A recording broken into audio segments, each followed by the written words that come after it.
Won't be nice on me. Thank you, one and all. Thank you Vamshi గారు. బనివాస్ గారు మాట్లాడతారు ఇప్పుడు. నా తర్వాత ఎవరైనా ఉన్నారండి? లేదండి. అయితే టైం ఉందండి. First of all thank you to the Telugu audience. ఒక మంచి సినిమా, ఒక మంచి కంటెంట్తో వస్తే మీరు ఎప్పుడు ఆదరిస్తారు. ఇది ఎందుకంటే ఇది ఓపెనింగ్స్ విపరీతంగా వచ్చే సినిమా కాదు అనేది అందరికీ తెలిసిన విషయమే. మా అందరికీ కూడా we are waiting from the morning show ఎట్లా ఉంటుంది, మ్యాట్నీలు ఎట్లా ఉంటాయి, ఫస్ట్ షోలు ఎట్లా ఉంటాయి అంటే సెకండ్ షోస్ ఎట్లా ఉంటాయని.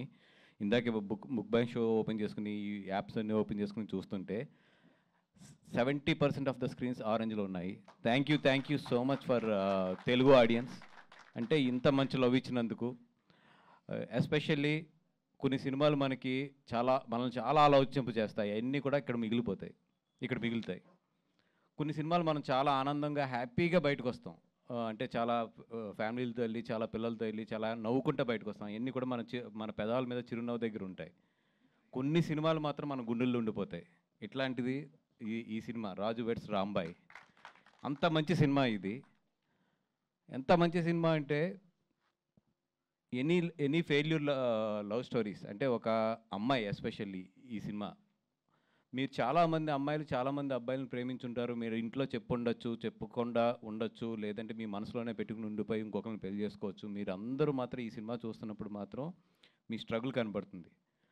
అలాగే అబ్బాయికి ఎక్స్ప్రెస్ చేసి ఇంట్లో ఒప్పుకోకుండా లవ్ ఫెయిల్యూర్ అయి పెళ్లి చేసుకున్న వాళ్ళందరికీ కూడా వాళ్ళ తండ్రికి అబ్బాయికి మధ్యలో నలిగిన చాలా సీన్లు ఈ సినిమాలో తగులుతాయి. కాబట్టి మిమ్మల్ని మీరు చూసుకున్నట్టు ఉంటుంది, మళ్ళీ ఒక్కసారి మీ బాధని తలుచుకున్నట్టు ఉంటుంది. రండి, సినిమాని చూడండి. అండ్ ఇందాక మన విలేకరు ఒక అమ్మాయి హేమ గారు వెళ్ళిపోయినట్టున్నారా, ఉన్నారా అమ్మ? నువ్వు ఇందాక ఒక సీన్ గురించి చెప్పావు కదా, నచ్చలేదండి నాకు కొట్టడం అని.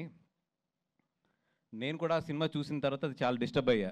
ఇది జనరల్గా ఏంటంటే నాకు అనిపించినవన్నీ కూడా మన వేణు ఒడుకులు గారికి నేను వాయిస్ మెసేజ్లు పెట్టేస్తుంటే, సార్ ఇక్కడ చూడండి, ఇట్లా చూడండి అనేది. ఎందుకంటే డైరెక్టర్ గారికి పెట్టండి, బికాజ్ వాళ్ళంతా డైరెక్టర్ వీళ్ళంతా కూడా ఒక ప్రేమతో ఉంటారు సినిమా మీద. ఎప్పుడు ప్రొడ్యూసర్కి కొంచెం కొన్ని అర్థం అవుతాయి, అవుటర్ సైడ్ నుంచి చూస్తాం కాబట్టి అట్లాంటివి పెడతా ఉంటాం మెసేజెస్ ఆయనకి. నేను ఫోన్ తీసుకుని ఆ సీన్ గురించి, ఎందుకంటే చాలా డిస్టర్బింగ్ అనిపించింది నాకు.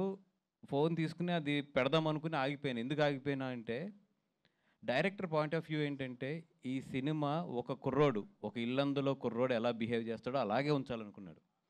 అతను కోపం అవ్వచ్చు, అతని ప్రేమ అవ్వచ్చు, అతని ఏదన్నా అవ్వచ్చు, అతని ఎక్స్ప్రెషన్ అది అంతే. అలా బెత్తం పెట్టుకుని ఎందుకు వెళ్ళాడంటే నన్ను వదిలేసి వెళ్తావు అన్న కోపం, అదే ఆ కోపంలో కొట్టే ప్రతి దెబ్బలోని కూడా అతని ప్రేమ ఉంది. అక్కడ కొట్టినప్పుడు ఎంత ప్రేమ ఉందో లాస్ట్లో అమ్మాయిని తీసుకెళ్ళేటప్పుడు కూడా అతనిలో అంతే ప్రేమ ఉంది. అతని ప్రేమ ఎక్స్ప్రెషన్ అంతే. అది చెప్తున్నాను కదా.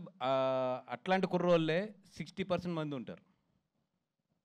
వాళ్ళ కోపాన్ని కూడా లవ్లో ఎక్స్ప్రెస్ చేసే కుర్రోళ్ళు ఉంటారు. ఈ కుర్రోడు ఏంటంటే ఆ ఊళ్ళో పెరిగాడు, ఆ ఊళ్ళో ఉంటాడు కాబట్టి తీసుకొచ్చి అంతే కొట్టాడు అంతే. అంతకుమించి దాన్ని ఎక్కువ కూడా మనం అది ఆ పాయింట్ ఆఫ్ వ్యూలోనే చూసి నేను ఆ మెసేజ్ ఆగిపోయి పెట్టేవాడిని. కానీ ఎస్, మీరు అన్నట్టు ఏంటంటే థియేటర్లో ఉన్న ప్రతి వాళ్ళకి ఆ సీన్ కొడుతుంది. బట్ ఆ కొట్టడంలోనే ఆ క్యారెక్టర్ ఉంది.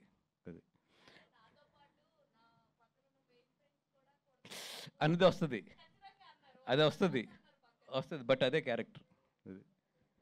అది అక్కడ డైరెక్టర్ని కనుక మనం అర్థం చేసుకోలేదంటే నాకు తెలుసు అది చాలా సినిమాల్లో ఎడిటింగ్ రూమ్లో అది ఎగిరిపోతుంది సీన్ అది.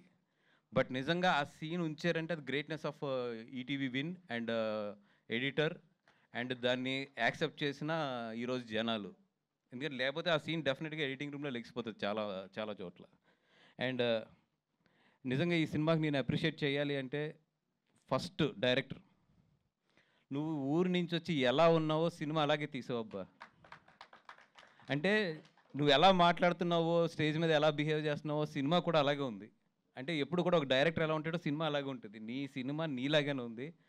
ఆ మట్టి వాసన, ఏమంటారు దాన్ని, అది ఒక కష్టం ఉంటుంది చూసారా. ఒక ఊరి నుంచి వచ్చి మనం ఎలాగన్నా సరే ఎదగాలి.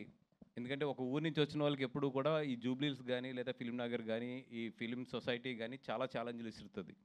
ఎందుకంటే బాగా చదువుకుని బాగా మంచి ప్రజెంటేషన్ ఇవ్వగలిగి, లేదంటే ఒక మంచి అపిరెన్స్ ఇవ్వగలిగి, ఇవన్నిటిలో కాన్ఫిడెన్స్ ఉన్న వాళ్ళు వేరే ఉంటారు. ఒక ఊరి నుంచి ఒక కథ తెచ్చుకుని దాన్ని స్క్రీన్ మీదకి తీసుకురావాలి అనే కష్టం ఎలా ఉంటుందో నాకు తెలిసింది. ఎందుకంటే అసలు ఫస్ట్ వాళ్ళు మనం వాల్యూ ఇవ్వరు. ఇలాంటి దాంట్లోంచి వచ్చి ఆ కుర్రోడు ఇలాంటి సినిమా తీసాడంటే నిజంగా ఆ కుర్రోడిని యాక్సెప్ట్ చేసిన వాళ్ళు ఫస్ట్ ఈటీవీ విన్ కానీ మా వేణు అన్నన్ కానీ రాహుల్ గారిని కానీ వీళ్ళందరినీ కూడా నిజంగా నేను అప్రిషియేట్ చేయాలి. ఎందుకంటే మీలాంటి వాళ్ళు ఉండటం వల్ల అలాంటి ఊరి నుంచి వచ్చిన వాళ్ళు ఇలాంటి సినిమా తీయగలిగారన్న. Thank you so much for encouraging talent. And stars Friday, this Friday is yours and this Friday is yours. And Chaitanya garu, this Friday is yours. And of course మీరు కూడా ఫస్ట్ టైం కదా నాగేశ్వర గారు ఈ సినిమా. సో ఈ Friday మీ నలుగురిది, ఇంకా మీ అందరూ అంటే ఏదో ఒక సినిమా ఎక్కడొక్కడ చేస్తున్నాం. ఈ ఫ్రైడే మాత్రం మీ నలుగురిది. అండ్ సురేష్ గారు, మీరైతే ప్రాణం పోసారు సార్ ఆర్ఆర్లోని. ఎందుకంటే ఈ సినిమా నేను 2 నెలల ముందు చూసిన సినిమా, ఈ సినిమా చాలా డిఫరెన్స్ ఉంది. అండ్ నిజంగా అయితే ప్రాణం పోసారు ఆర్ఆర్తోని. అండ్ రియలీ ఆ సాంగ్ అయితే నేను ఫస్ట్ నుంచి ఆ సాంగ్ మీద నమ్మకంగా ఉన్నాను. చాలామంది దగ్గర కూడా ఆ సాంగ్ గురించి చెప్పాను. అండ్ ఆ సాంగ్ అయితే కుమ్ముతుంది. And super sir. Chaitanya garu, మీ గురించి నేను ఏదైతే చెప్పానో అది మాత్రం ఈరోజు ప్రూవ్ అయిందండి. అది మాత్రం ఐఎమ్ సో హ్యాపీ. నా జడ్జిమెంట్ ఇంకా పోలేదు, తప్పలేదు అనేది. అండ్ ఎస్పెషల్లీ ఈరోజు వేరే ఒక ఇంపార్టెంట్ పర్సన్స్ ఎవరు అంటే సాయి అండ్ నితిన్ గారు. ఇయ్యో అంటే ఒక కొత్త డైరెక్టర్ని కానీ ఒక కొత్త కథని కానీ జడ్జ్ చేయాలంటే ఎంత కష్టమో నాకు తెలుసు. ఎందుకంటే నియర్లీ నేను 4 to 5 కొత్త డైరెక్టర్లను లాంచ్ చేశాను. అండ్ లాంచ్ చేసాం మా సంస్థ నుంచి. అండ్ అది ఎంత కష్టమో, ఎన్ని కష్టాలు ఉంటాయో తెలుసు. అట్లాంటిది కొత్త డైరెక్టర్ని పట్టుకుని కంటిన్యూషన్గా హిట్ కొడుతున్నారు వీళ్ళిద్దరూని. నిజంగా అంటే వీళ్ళిద్దరూ నమ్మే విధానం, వీళ్ళిద్దరిని బాపినీడి గారు నమ్మిన విధానం నిజంగా హ్యాట్స్ ఆఫ్. మీ ముగ్గురు కలిపి, బాపినీడి గారు, మీరు అండ్ మన సాయి నితిన్, మీ ముగ్గురు ఒక టీం కింద ఎంత బాగా ఎదరికెళ్తున్నారంటే ఈరోజు ఈటీవీ విన్ సక్సెస్ ఏంటంటే మీ ముగ్గురు మధ్యలో ఉన్న అండర్స్టాండింగ్. ఐ హోప్ కలకాలం అది అట్లా ఉండి ఈటీవీ విన్ మంచి స్థాయికి వెళ్ళాలని చెప్పి కోరుకుంటున్నాను. అలాగే డిస్ట్రిబ్యూషన్స్ కూడా మాకు ఇవ్వాలని కోరుకుంటున్నాను. అండ్ ఒకటేనండి, చాలా మంచి సినిమా తీశారు అందరూ కలిపి. అంతా యంగ్స్టర్స్ అండ్ అందరూ కూడా దీంట్లో చాలామంది కొత్త వాళ్ళ ఎఫర్ట్స్ పెట్టి మంచి సినిమా తీశారు. సినిమాకి రండి.